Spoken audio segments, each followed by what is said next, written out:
Convido você a abrir a sua Bíblia comigo, no Evangelho de João, capítulo 4, verso 1 em diante. Logo depois a gente vai ler também Romanos 12, 1 e 2. João, capítulo 4, verso 3, texto um pouquinho maior, depois a gente vai para Romanos.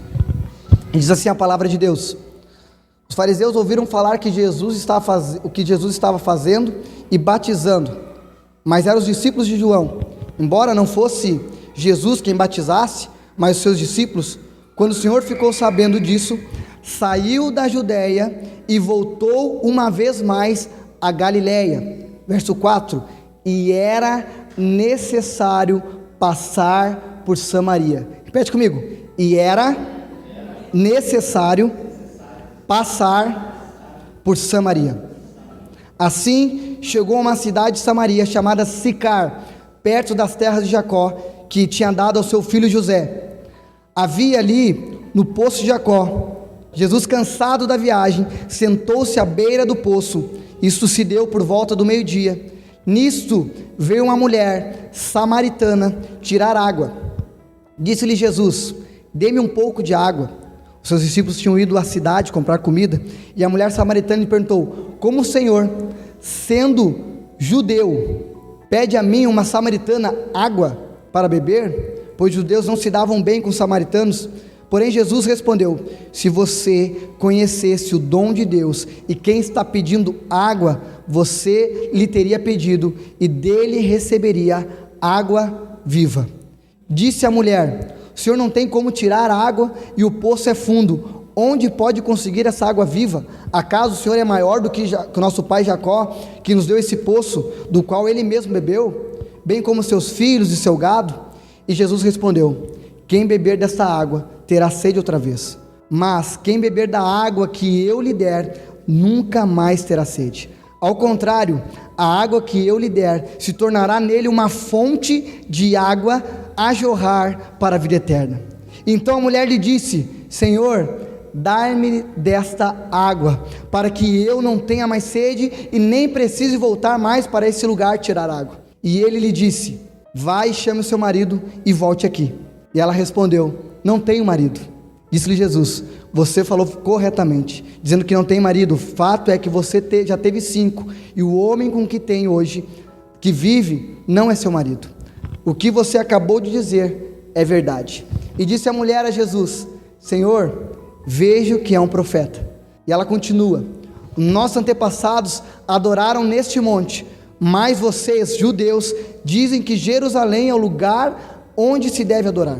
E Jesus declarou: crê em mim, está próxima a hora em que vocês não adorarão o Pai nem neste monte e nem em Jerusalém.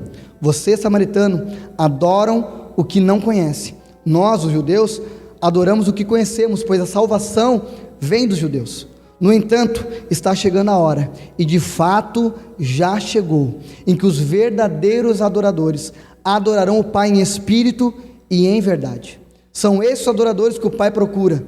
Deus é espírito, e é necessário que os seus adoradores o adorem em espírito e em verdade. E disse a mulher: eu sei que o Messias, chamado Cristo, está para vir. Quando ele vier, explicará tudo para nós. Então Jesus declarou: eu sou. Romanos 12, verso 1 diz assim: portanto, irmãos, rogo-vos pela misericórdia de Deus, que se ofereçam como sacrifício vivo, santo e agradável a Deus. Este é o vosso culto espiritual. Não se amoldem a esse padrão do mundo, mas transformem-se pela renovação da sua mente, para que sejam capazes de experimentar e comprovar a boa, a agradável e a perfeita vontade de Deus. Amém? Glória a Deus. Gente, hoje eu quero falar um pouco sobre adoração. Tem sido algo que eu tenho lido um pouco nesses últimos tempos. Tenho parado um pouco para ler, porque a gente tem sempre a consciência de que a adoração é algo ligado a louvor, a ministério de louvor. A adoração está sempre muito relacionada à música, sendo que a música é uma das expressões da adoração, mas ela em si não é adoração. Então, eu queria hoje falar um pouco, e eu queria usar esses dois textos, talvez sejam os textos mais conhecidos que abordam esse assunto, que falam, que fundamentam o nosso conhecimento e os princípios relacionados à adoração. O primeiro texto que a gente leu, ele fala sobre o encontro de Jesus com uma samaritana junto a um poço. E é interessante pensar que o texto, ele vai enfatizar que era necessário Jesus passar por Samaria. E se for ver na tradição judaica, né, dos judeus, eles, na verdade, muito pelo contrário, eles faziam uma volta para passar por Samaria. Eles nunca passavam por Samaria, não era comum passar por Samaria. Um judeu que prezasse a lei, ele não passaria por Samaria. Mas Jesus, ele vai dizer, era necessário. E aí que é o ponto mais importante, porque para os judeus, para a tradição, para tudo aquilo que eles acreditavam, não era necessário. Eles davam uma volta muito maior, mas para Jesus foi necessário ir em direção, passar em vez de evitar. Sabe, os samaritanos, por que havia essa divisão? Após a morte de Salomão, Israel ela é dividida em duas tribos. A tribo do norte, Israel, e a tribo do sul, Judá. Na tribo do norte, Israel, a capital era Samaria, e na tribo do sul, a capital era Jerusalém, onde tinha o templo. Na época, Jeroboão, que foi o rei logo depois de Salomão, para o povo não ir em direção a Jerusalém, porque como havia dois reis, um em Judá e outro em Jerusalém, ele cria templos em extremidades, altares para adoração em Israel, para que eles não fossem ao templo. Por isso que a mulher samaritana começa a falar, mas uns dizem que a adoração é aqui, nesse monte, outros dizem que a adoração é em Jerusalém, porque havia uma tradição que havia dividido esse povo. Depois de um tempo, esse povo, além de ser dividido, a Israel no norte, ela é pela idolatria, por eles terem misturado o culto ao Senhor, eles são invadidos pelos assírios, e ali é dividido a primeira leva de pessoas indo para a Babilônia e Israel do norte, e ali começa uma mistura, onde eles começam a se casar com assírios, começa a ter uma mestigenagem, viram mestiços.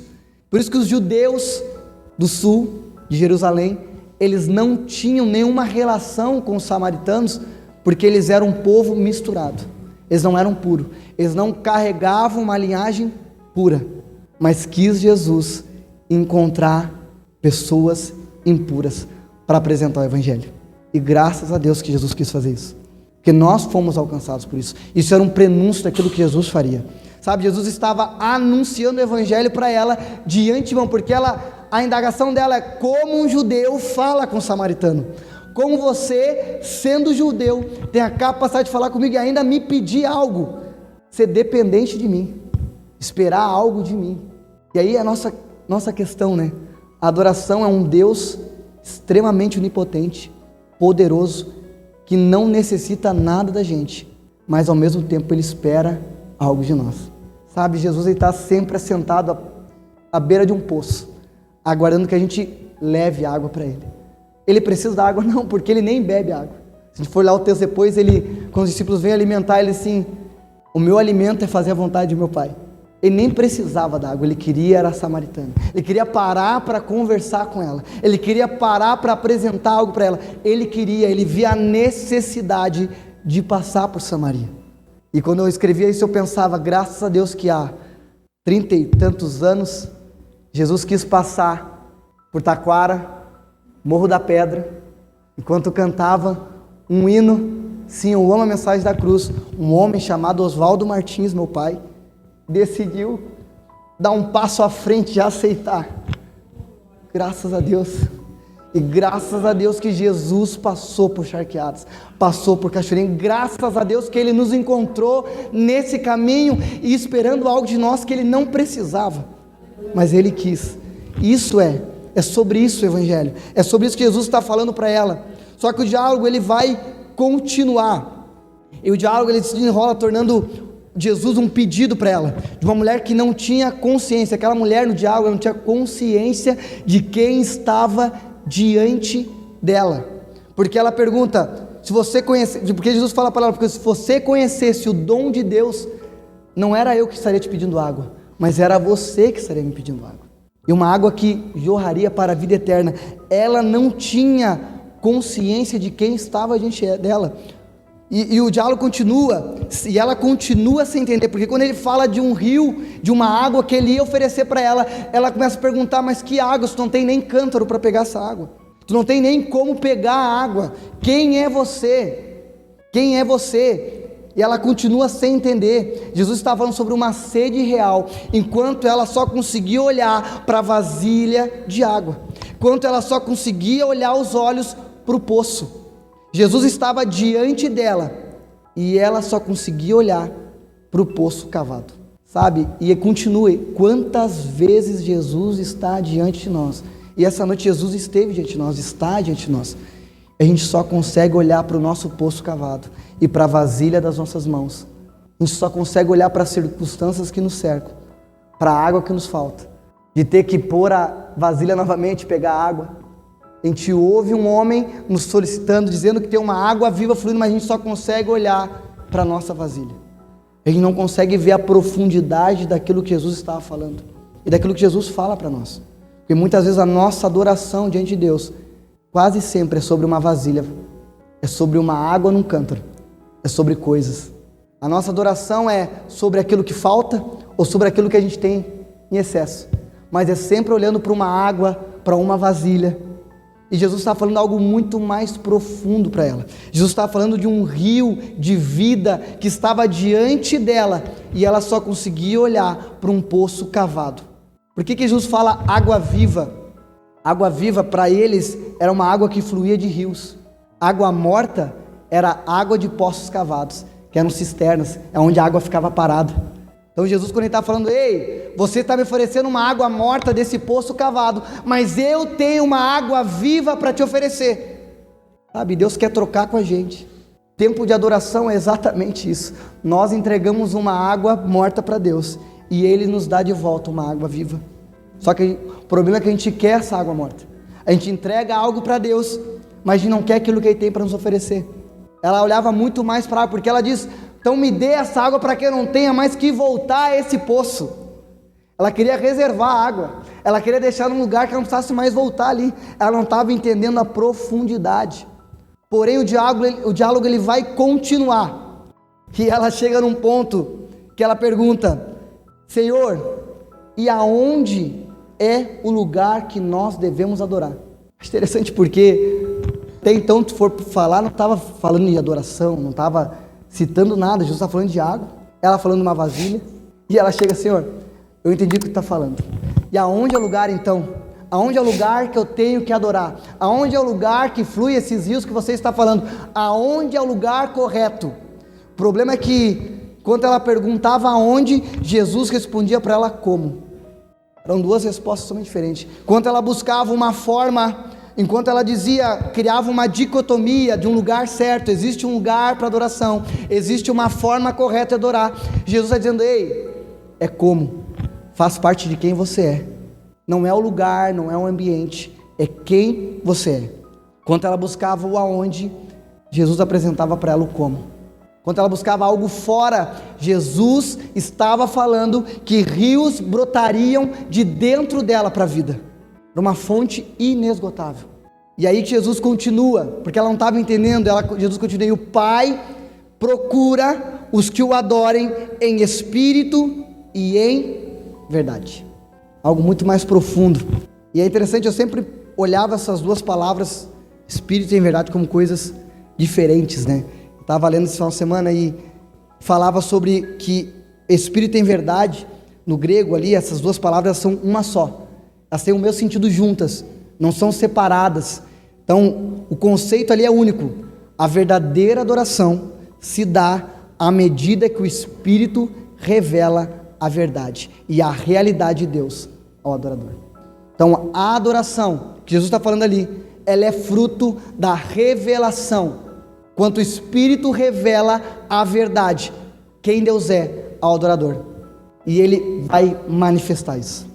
Existe essa correlação. O Espírito, ele está trabalhando em nós e nos apontando a revelação de Deus. É por isso que Jesus termina a conversa dizendo: eu sou o Messias, eu sou Deus, eu estou diante de ti.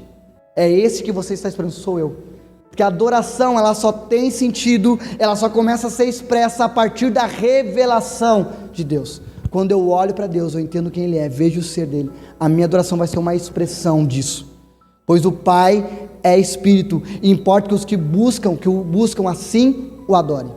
E o que é essa adoração espiritual? O que é isso? Por isso que a gente leu Romanos 12, que vai falar: portanto, irmãos, rogo pelas misericórdias de Deus, que se ofereçam em sacrifício santo e agradável a Deus, e este é vosso culto espiritual. Qual é o vosso culto espiritual? Não se amoldem aos padrões deste mundo, mas transformem-se pela renovação da sua mente. Então a adoração, ela não é um período no culto, ela é uma forma de viver.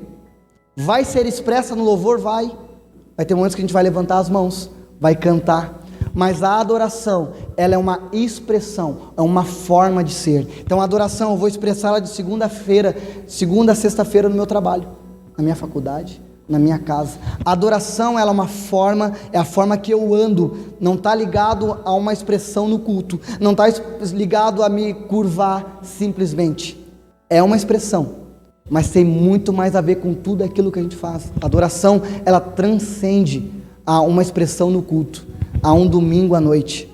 A adoração é uma resposta. Por isso que o Romanos está dizendo: ei, entreguem-se. A gente não tem 7 vidas, gente. Sabe? É isso que a mulher estava falando para ela. Para Jesus, aonde é o lugar? Então é na igreja. Então na igreja eu tenho que fazer tudo certinho. Vou cuidar a forma que eu falo, vou cuidar a forma que eu me expresso, a forma que eu olho. Porque tem um lugar, aonde? E Jesus diz: não é aonde, é como. É uma expressão de quem vocês são. Então, nós somos seres integrais, nós somos seres completos. Então, o ser cristão é em todo lugar, é na igreja, no trabalho, é com os amigos. A adoração, ela vai ser expressa a partir dessa minha revelação de quem Deus é. E isso é o mais difícil, porque a gente sempre busca o onde, enquanto Deus quer nos mostrar o como. E nós precisamos ser mais intencionais em servir. Nós precisamos perguntar: Senhor, como eu consigo ser mais intencional em te servir? Como eu posso te honrar com a minha vida? Sabe, a primeira vez que a gente vai ouvir falar sobre adoração é em Gênesis, quando Abraão, ele sai, leva Isaac, está levando Isaac em direção ao monte para ser sacrificado, e ele está levando Isaac levando as coisas, e está o servo dele junto, e ele fala: fiquem aqui agora que eu e o meu filho iremos adorar. O que Abraão ia fazer com Isaac? Ele ia sacrificar Isaac. Então a adoração está totalmente interligada a uma entrega total da gente. Às vezes é mais difícil, né? Porque muito mais fácil eu achar um lugar, aonde, porque tira a minha culpa. Eu venho no domingo à noite, tiro a minha culpa da semana, venho domingo à noite, peço perdão, vivo a minha vida na segunda, sexta, da forma que eu quiser, venho domingo à noite. E uma adoração verdadeira, ela exige de nós responsabilidade. Então a adoração, ela é uma resposta à revelação de quem Deus é. Tem como a gente não adorar depois? Aquela mulher, ela vai e adora porque Ele é o Messias, Ele é Deus, Ele está diante de mim.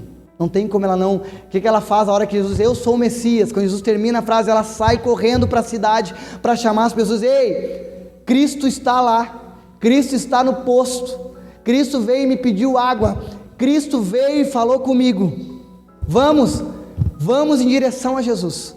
A adoração, ela é uma resposta. Então não é sobre eu simplesmente parar e sentar aqui, mas é sobre eu manifestar algo, é sobre eu manifestar algo para o mundo, para as pessoas, para aqueles que me cercam. Uma vida de adoração não é sair cantando dia e noite, não é sair cantando com a música no ouvido, mas é manifestar a revelação de quem eu conheço, daquele Deus que eu conheci.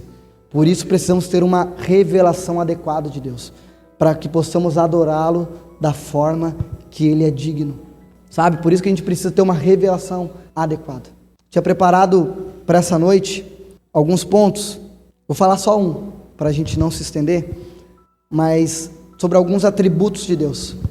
Então uma revelação, uma adoração adequada, ela é fruto de uma revelação adequada.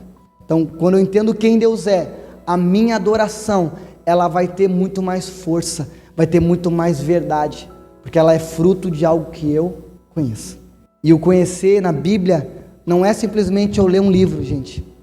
O conhecer, quando a Bíblia fala que Adão conheceu Eva, é algo muito mais profundo, é algo de relacionamento. Quando a gente fala em conhecimento na Bíblia, é profundidade, é experimentar. Por isso que Romanos fala, ei, para que vocês possam conhecer, para que vocês possam experimentar a boa, a perfeita e agradável vontade de Deus. Então o conhecimento é experimentação, não existe outra forma, não é intelectual, mas é algo que atinge todos nós, todos os nossos sentidos. A gente é um ser tridimensional, corpo, alma e espírito. O conhecimento de Deus, ele tem que atingir os 3 níveis da nossa vida: nosso corpo, a nossa alma e o nosso espírito. Não tem como a gente dividir isso, não tem como a gente separar isso. O nosso problema é que nós acreditamos que existe uma vida secular, uma vida fora, e não existe, só existe uma vida. Quem tem 7 vidas é gato. O ser humano tem uma vida só, e a gente é um ser integral, uma coisa só. Não tem como separar minha alma do meu espírito, do meu corpo, não tem. Tanto que quando a gente for, Jesus voltar, ele não vai ser almas penadas, vão ser corpos ressurretos, glorificados, porque a gente é 3 em 1. Nosso Deus é 3 em 1, nós somos 3 em 1. Esse é o DNA de Deus em nós, é o DNA de Deus na criação dele. Pessoas complexas. E um dos aspectos que eu queria falar essa noite, um apenas que eu vou falar, que é sobre um Deus santo. É uma revelação adequada de um Deus santo, que é o mais difícil. Esse é o atributo de Deus talvez mais cantado pela igreja. A gente cantou essa noite e muitas vezes já está vazio de significado para nós. Deus é santo. E aí? O que um Deus santo, e o que isso comunica para nós? Existem 2 tipos de santidade, que é a santidade majestosa de Deus e a santidade moral de Deus. A santidade majestosa de Deus é uma santidade que leva ele além da criação, que leva ele além da nossa mente, além da nossa compreensão. Essa é a primeira santidade, a santidade majestosa. Como assim? Lembra Moisés? Quando Moisés ele sobe no monte, que ele tem um encontro com a sarça, que Deus chama ele para ir libertar o povo. Moisés, qual é a pergunta que Moisés faz para Deus? Lá em Êxodo 3, Senhor, quem eu falo que o Senhor é para o povo? Qual o seu nome? Como é que eu vou te apresentar para Israel? Quem que é o Senhor? E Deus responde com uma forma incrível, dizendo, eu sou o que sou. Isso não é um nome. Eu sou o que sou. Não tem como você, Moisés, me colocar numa caixinha teológica. Não tem, Moisés, como você me colocar dentro da onde os judeus vão conseguir me compreender, me comparar com os ídolos do Egito. Porque lá no Egito, cada Deus tinha um nome, cada Deus tinha uma função. E Deus diz, ei Moisés, eu sou o que sou. Ponto. Fala isso. Ou seja, ele é e está sendo. É isso que ele diz para Moisés, ei Moisés, não tem como tu me colocar num nome, não tem como tu me diminuir para que tu possa me compreender. A minha santidade está além da sua compreensão, por isso eu sou o que sou. Eu não tive início e não vou ter fim. Sou o que sou. É o que Samuel vai falar. Samuel 2 fala, e não há ninguém santo como o Senhor, não há outro além de ti, não há rocha alguma como o nosso Deus. Essa é a santidade majestosa de Deus. Não há ninguém na terra, não há ninguém no céu que se compare. Entenda, não existe uma luta entre o diabo e Deus. Não existe. Não existe uma luta entre o bem e o mal. Não existe. O fim já está escrito. Deus, ele já escreveu o Apocalipse. Ele já está reinando. Tu acha que se tivesse alguma chance ele já teria escrito o Apocalipse? Não, Deus escreveu porque não tem uma luta entre o bem e o mal. Existe ele e ponto. O que a gente vive hoje é os gritos do diabo esperando a condenação dele. Ele está derrotado, porque a palavra fala debaixo dos pés do Senhor. E o que ele faz ao máximo é aqueles gritos de desespero, porque ele já está condenado. É sobre isso. Não existe uma dicotomia, o bem e o mal. Não existe. Deus, ele já venceu a batalha. É essa a nossa esperança, é essa a nossa confiança. Por mais que o mundo vá de mal a pior, Deus, ele já venceu a batalha. Sabe, Hoje a Brenda até falava, quando a gente conversava sobre Abraão, e é engraçado, ela estava falando, amor, mas ele vai para o Egito, mente que a mulher dele não é mulher dele, e eles pegam a mulher dele. Ele vai a segunda vez para o Egito, mente que a mulher dele não é mulher dele, eles pegam a mulher dele. Isaac vai para o Egito, filho de Abraão, faz a mesma coisa. Como é que eles não viram? Eu falei para ela, amor, tu está lendo a história completa. Eles não viram o panorama completo. Eles tinham só o fato, ponto. Eles olhavam por aqui agora. A gente vê a história completa. Hoje é muito fácil a gente olhar para a Bíblia e ver a história se desenhando assim. Ah, mas por que ele fez isso? A gente não tem essa história completa. Deus, ele tem a história completa. Ele vê de cima. Ele vê o início e o fim. Para ele não tem surpresa. Não vai haver surpresa. Por isso que a nossa esperança, a nossa confiança é nesse Deus Santo. É nesse Deus Santo que ele está acima da nossa compreensão, e graças a Deus que ele está acima da nossa compreensão, que ele está além do tempo, ele está além da história. Para que ele pudesse ser um Deus santo, para que ele pudesse ser um Deus adorado, ele tinha que estar além da matéria, porque ele criou a matéria. Ele tinha que estar além do tempo, porque ele criou o tempo. Entende? O Deus santo que a gente adora é a revelação que Isaías tem, que Isaías, quando ele entra no templo, ele tem a imagem de Deus sentado no trono, e ali ele não está mais no nosso tempo natural, gente, não está ali, ele entrou no chamado Kairos, que é o tempo de Deus, onde não existe início e fim. Por que eu digo isso? Porque Isaías começa a ver uma conversa com Deus, Jesus, Espírito Santo, e quem enviarei e quem que há de ir por nós? Esse é o diálogo de Deus com Jesus naquele momento. Isaías, entrando naquele tempo, ele disse, ei Senhor, envia-me a mim. Mas Deus não está falando de quem ia enviar agora. Deus está falando de quem que vai ir daqui 500 anos, morrer na cruz, pagar os pecados de todo mundo. Por que Isaías, quando ele sai daquela revelação, ele começa a falar sobre Jesus. Porque a conversa dele não era sobre Isaías, era sobre Jesus. Deus estava falando, ei, quem que vai enviar? Quem que há de ir por nós? Jesus, 500 anos para frente. Eles já estavam vendo, planejando, enviando. Então ali, não sei se Isaías chegou no início, no fim, no meio, mas entende que o tempo, um Deus que está fora do tempo, é um Deus que merece ser adorado de uma forma muito mais intensa, muito mais real, muito mais verdadeira. Quando a gente começa a olhar para a santidade de Deus, isso precisa nos gerar, não é medo, é temor. Temor é essa revelação de quem Ele é, nos trazer esse peso de responsabilidade. Cara, com um Deus santo, um Deus tão grande, um Deus além do tempo, parou para conversar com uma mulher à beira de um poço. Ele era o autor da vida, Ele criou a água, Ele criou tudo, Ele não precisava parar, mas mesmo assim Ele parou, Ele achou necessário. E a santidade de Deus é algo tão evidente nas Escrituras, que é o único atributo que repete pelo menos 3 vezes consecutivas. Isaías 6 fala, e proclamavam uns para os outros, santo, santo, santo é o Senhor dos exércitos, e toda a terra está cheia, é inteira da sua glória. Esse atributo é uma característica essencial de Deus. Tudo mais que Ele é, pode ser qualificado pela sua santidade. O amor de Deus é santo, a bondade de Deus é santa, a justiça de Deus é santa, a misericórdia de Deus é santa. Tudo que Ele é, todos os atributos, eles são essencialmente ligados a essa qualidade dEle.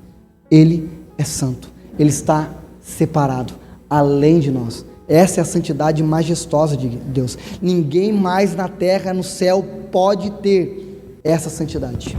E é por isso que em Apocalipse 4:8, os seres celestiais cantam, eles falam, e a cada um deles, quando João tem a visão, fala, com 6 asas, eram cheios de olhos, tanto ao redor como por baixo das asas, dia e noite repetem sem cessar, santo, santo é o Senhor dos exércitos, todo-poderoso, que era, que é e que há de vir.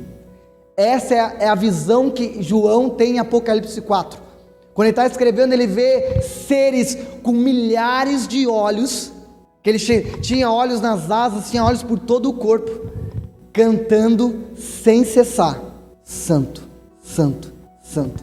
Sabe, às vezes a gente fica lendo Apocalipse e tenta entender, que bicho é esse com milhares de olhos, né? A gente tenta olhar para meu Deus, que loucura é essa? Mas a profundidade do que João estava falando ali é assim, cara, 2 olhos não são suficientes para ver a santidade de Deus.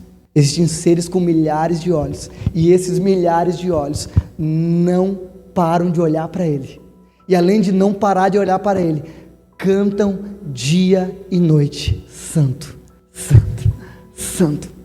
Aqui que João está falando não é para a gente olhar para os seres, mas é para olhar para aquele que é santo.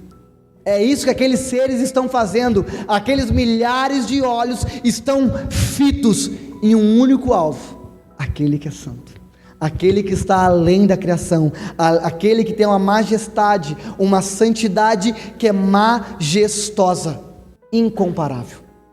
Mas o mesmo Deus que tem uma santidade que ela é majestosa, Ele também tem uma santidade que ela é moral, e que diz a respeito da sua inerrância. Ele não erra. Foi o que fez Adão sair do Éden. Sua santidade não convive com o pecado. Então existe uma santidade majestosa, que é um Deus acima de tudo, de todos, que não há comparação na terra, mas existe uma santidade moral, que ela não convive com o pecado. E foi isso que tirou Adão do Éden. Foi a santidade moral de Deus, porque Ele é santo, e essa santidade não convive com o pecado. Tiago vai falar: toda dádiva, todo dom perfeito vem do alto, descendo do Pai das luzes, que não muda como sombras inconstantes. Toda boa dádiva, tudo aquilo que a gente sabe que é bom, vem dele. Então Ele não decide o que é certo, Ele é o certo. Ele não decide, isso é certo, isso é errado. Não, Ele é o padrão. Por isso quem não é, Ele vai julgar, porque Ele é o padrão. Quando eu olho para Ele, eu sei o que é certo e o que é errado. Ele não decide, isso aqui é certo, isso aqui é errado. Não, Ele é o padrão. Então não é Ele decidindo, é Ele se revelando, e essa revelação dEle vai me constranger e vai mostrar o meu pecado, quem eu sou. Por isso que Adão ele se esconde, porque quando ele olha para Deus, ele diz assim: como eu posso estar diante dEle? Como eu posso ficar diante de um Deus que é santo? Essa incapacidade. E Deus ele comunica a sua santidade através da sua obra, através das coisas criadas, através da lei. Foi assim que ele revelou o seu caráter. Então lá no Éden, Deus ele coloca uma árvore, e ali era o padrão moral. Adão escolheu a árvore do conhecimento, ele cai. Vem Moisés, cria os 10 mandamentos, escreve, redige. Ali é o caráter de Deus expresso, para te ver o nível da santidade, que a maioria dos pecados era punido com a morte. Por isso que lá no início, se você comer desse fruto, você certamente morrerá. E o padrão é elevado novamente, mas ninguém consegue atingir. E no final dos tempos, após ninguém conseguir atingir esse padrão moral, e Deus sabia que ninguém conseguiria atingir, Ele envia o próprio Filho. Ele se envia como uma oferta, Ele se envia para que a gente, através do Filho e através do Espírito Santo, pudéssemos ser capacitados, mais uma vez, para voltar a esse lugar de comunhão com Ele. Que Deus ele não habita em meio ao pecado. Por isso que lá no Éden, a roupa que vestiu Adão e Eva foi um cordeiro. Deus mata um cordeiro, põe o cordeiro neles e manda eles sair. Hoje a roupa que nos veste, para que a gente possa adentrar e acessar, é o mesmo cordeiro, só que é o Filho. Entenda que Deus ele não habita num ambiente, mas através dele, Ele nos dá esse acesso. Ele abriu a porta, Ele construiu a porta, Ele fez o caminho, e Ele nos pôs no caminho, para a gente acessar esse lugar. Diferente da santidade majestosa, a sua santidade moral, ela é comunicável, e ela é acessível para todos nós. Te adora um Deus santo, que está acima de tudo, mas esse mesmo Deus santo comunica a sua santidade moral, e essa nós conseguimos acessar. É isso que 1 Pedro 1,15 vai falar: ei, mas como santo é aquele que vos chamou, sede vós também santos em toda a sua maneira de viver. Então essa santidade nós temos acesso. E se toda adoração ela é uma resposta a uma revelação, ou seja, essa revelação tem o poder de nos transformar de dentro para fora, para que a gente seja a essa resposta. Quanto mais eu adoro a Ele, mais eu vou me tornando parecido com Ele. Nós nos tornamos parecidos com aquele que nós adoramos. Só que uma adoração precisa ter uma visão clara. Por isso que a gente tem que entender que Deus, Ele é santo. 2 Coríntios 3,18 vai falar assim: contudo, sempre que alguém se volta para o Senhor, o véu é removido.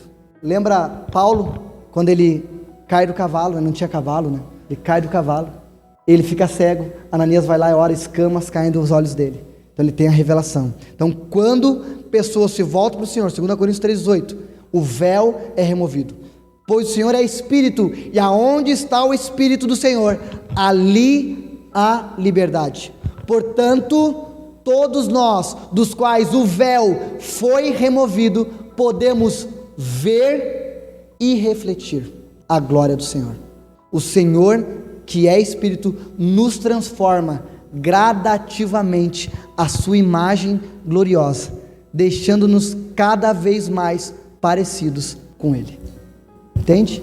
Quando a gente tem a revelação de quem é, quando a gente olha para Ele, o véu dos nossos olhos cai, a gente alcança uma liberdade que a gente nunca experimentou, e essa liberdade não me distancia dele, essa liberdade me aproxima dele. Quanto mais próximo dele, mais parecido com ele eu me torno. E quanto mais parecido com ele eu me torno, mais eu transformo a minha volta, mais as pessoas vão ver a manifestação dele na minha vida. Isso é adoração. A adoração, ela nos forma e nos transforma, mas tudo é a partir de uma revelação adequada de quem Deus é. Não temos como ter uma revelação de quem Deus é e não sermos transformados na nossa maneira de andar, falar e pensar. Cara, quem se encontra com Deus não consegue mais ser a mesma pessoa. Jacó, quando ele tem um encontro com um anjo, com Deus, ou anjo que a Bíblia fala, ele nunca mais andou da mesma forma. Ele andou mancando porque o anjo deslocou a perna dele, mas ele nunca mais foi o mesmo. O nome dele foi transformado. Então não tem como a gente falar, eu tive um encontro com o Senhor, se a minha forma de andar, a minha forma de falar, a minha forma de ver, a minha forma de pensar não está sendo transformada. É só uma revelação de Deus, e se essa revelação está ocorrendo dentro de mim, vai transformar quem eu sou. Não existe outra forma, não existe meio termo, não existe meio evangelho. O evangelho é completo, ele precisa nos transformar. Nós vamos ser transformados, nós vamos ser transformados à imagem daquele que nos chamou. Isaías tem essa revelação. Isaías 6,5, ele fala que Isaías, ele entra no templo, ele vê Deus, e quando ele vê Deus assentado num trono, ele diz: ai de mim, que sou um homem de impuros lábios. Ai de mim. A revelação de Deus, da santidade de Deus para Isaías, começou a dizer: ai de mim, como eu posso ver o Senhor, como eu posso estar aqui, como eu posso estar nesse lugar, como eu ainda estou vivo diante desse lugar, ai de mim. Só que assim, gente, a revelação de Isaías, ela tem um verso 6 ainda. O nosso problema é que muita gente para no verso 5, ai de mim, eu sou pecador. A consciência de ser pecador, ponto, é um ponto a partir daí, porque no verso 6 o anjo sai do trono, pega uma brasa e toca Isaías do lábio e diz: ei, a tua culpa foi removida e os teus pecados foram perdoados, vá e fale. O nosso problema é que nós ficamos no verso 5, ai de mim, eu sou pecador mesmo, eu tenho a revelação, nossa, Deus é santo, sai daqui, nossa, Deus é santo, Deus está acima do tempo, Ele está além, Ele é transcendente, se Ele sair da terra tudo se bagunça, ai de mim, eu sou um pecador. Mas se a gente não romper para o verso 6, onde ele vem e nos toca e nos queima, sabe? Se a revelação não partir para a próxima etapa, se a gente não andar a partir disso, não valeu de nada ver. Não valeu de nada. Não valeu de nada a gente sair daqui com a consciência da santidade de Deus, se na segunda-feira essa santidade não me tocar e me transformar. Não valeu de nada. Nós, como Isaías, fomos tocados pelo poder infinito de Deus. É isso que quer dizer as brasas vivas debaixo do altar, debaixo do trono. O anjo vem, pega uma brasa do trono e toca Isaías. O anjo está tocando Isaías com um poder infinito, e nós fomos tocados por esse poder infinito.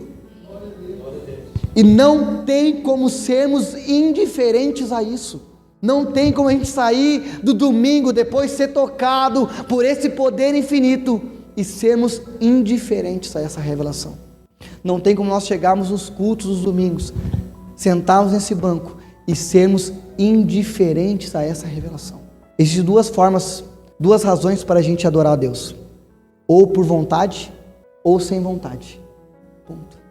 A nossa adoração, ela não está vinculada àquilo que eu sinto, àquilo que eu penso. A nossa adoração, ela está vinculada a quem Ele é, porque Ele é digno.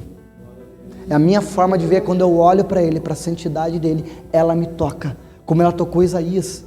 Ela não pode me deixar indiferente. Um Deus que não tem início precisou nascer. Um Deus que criou todas as coisas precisou ser ensinado. Um Deus que é amor precisou ser odiado. Um Deus que é imortal precisou morrer. Nós fomos tocados pelo infinito poder de Deus. E é isso. E não tem como a gente ser indiferente. Não tem como a gente levantar essas cadeiras e viver a segunda-feira como nada tivesse acontecendo. Diante da revelação da santidade de Deus. Diante da revelação de quem Deus é. E é por isso, gente, que foi necessário Ele passar por Samaria. É por isso que foi necessário Ele parar, nos encontrar, para se revelar para nós. Para que a gente possa se adorar como os judeus, que adoram alguém que conhece. É isso que Jesus fala para... Os judeus adoram um Deus que conhece. Os samaritanos não adoravam um Deus que eles conheciam. Mas hoje, através de Jesus, nós temos o acesso a adorar um Deus que se fez conhecido, que se revelou. Jesus é a imagem de Deus. Ele é a imagem de Deus. Jesus fala para os discípulos, quando Filipe chega: ei, Senhor, mostra-nos o Pai. Jesus: ei, quem vê a mim vê o Pai. Eu sou a exata expressão de quem Ele é. E Ele é santo. Sede vocês também santo. Se essa revelação não mudar a nossa forma de viver, nada mais vai mudar. Se essa revelação da santidade de Deus, de um Deus santo, imortal, invisível, que criou todas as coisas, que pode medir com a palma o universo, que pega todas as... Ele fala as montanhas, pesa as montanhas com a palma. Tu entende o nível de santidade? Isso está além da nossa compreensão. Alguém que não teve início, Ele sempre existiu. Entende que essa revelação precisa nos transformar profundamente a forma com que a gente vive, que a nossa vida, gente, ela precisa ser essa oferta de adoração a Deus. É o que Romanos fala. Ei, ofereçam-se. Ofereçam-se. Adoração não é domingo à noite, simplesmente. Não é um momento no culto, também é. Talvez é a forma que a gente pode, de maior forma, extravasar, expressar, gritar, falar. É no domingo à noite, talvez seja a forma que a gente possa, enquanto igreja, enquanto família espiritual, revelar, falar, expressar juntos. Mas a adoração, ela é muito além disso. É uma vida. E espero que o Senhor essa noite nos encontre, que Ele se revele para nós. Coloque de pé.